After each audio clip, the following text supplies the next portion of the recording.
Bonjour à tout le monde. Aujourd'hui, je vais traiter l'évolution des relations entre Israël et les États du Golfe, Émirats arabes unis.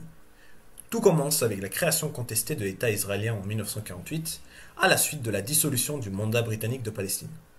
Il en ressort donc un enjeu majeur et stratégique au Moyen-Orient qui perturbera la stabilité de la région. Les nations arabes se sentant légitimes de reprendre ces territoires, et les Israéliens voulant la survie de ceux-ci.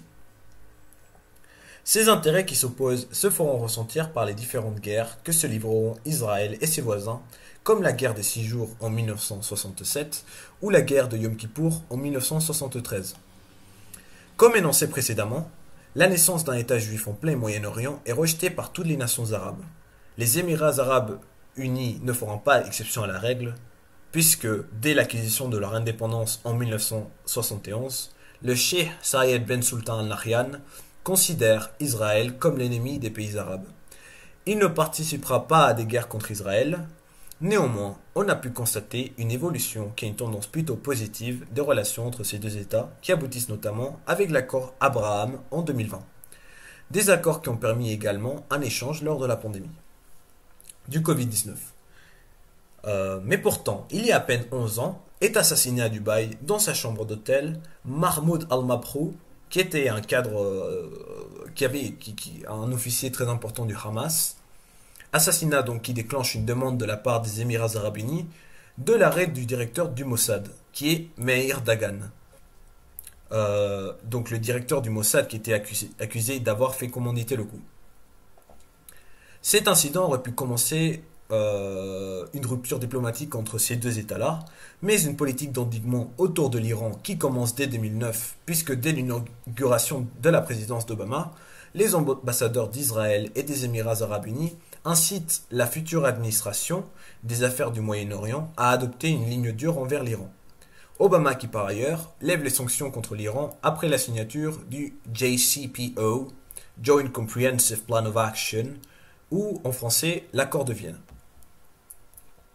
Vers la toute fin de la présidence d'Obama, les agences de renseignement américaines prennent information d'un contact téléphonique entre Netanyahou et un important membre du pouvoir émirati.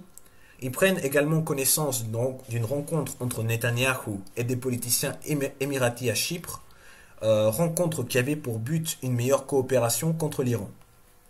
En 2017, les Émirats arabes unis organisent et servent comme intermédiaires pour une rencontre entre les services de renseignement israéliens et Khalifa Haftar, le chef de l'armée nationale libyenne, qui est soutenu par les Émirats arabes unis dans la deuxième guerre civile libyenne.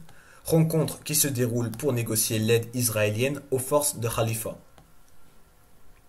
Diverses rencontres se font entre des Israéliens et des Émiratis, notamment pour améliorer les relations entre certains pays musulmans et Israël. Par exemple, la rencontre en 2018 organisée à Abu Dhabi pour mener des relations entre des diplomates turcs et israéliens. Mais l'événement qui reste très marquant dans l'histoire de la région est l'accord Abraham signé en 2020 entre Israël et les Émirats arabes unis, avec l'intermédiaire du président des États-Unis, Donald Trump. Grâce à cet accord, Israël et les Émirats arabes unis établissent des relations diplomatiques totales. Les Émirats arabes unis deviennent donc le troisième État arabe avec l'Égypte et la Jordanie à totalement reconnaître Israël. Une partie de l'accord stipulait l'abandon des plans de l'annexion de la vallée du Jourdain par Israël.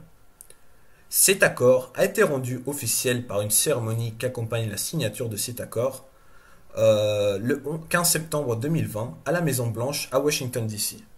L'ambassadeur émirati aux États-Unis et proche conseiller de Mohammed bin Zayed, Youssef Al-Otaiba, était un des principaux négociateurs dans cet accord et était en contact direct avec Jared Kushner.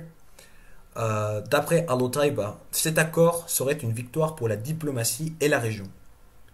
Cependant, cet accord montre également l'écart qui se creuse entre la Palestine et les monarchies du Golfe, qui auraient vocation à se dégrader encore plus.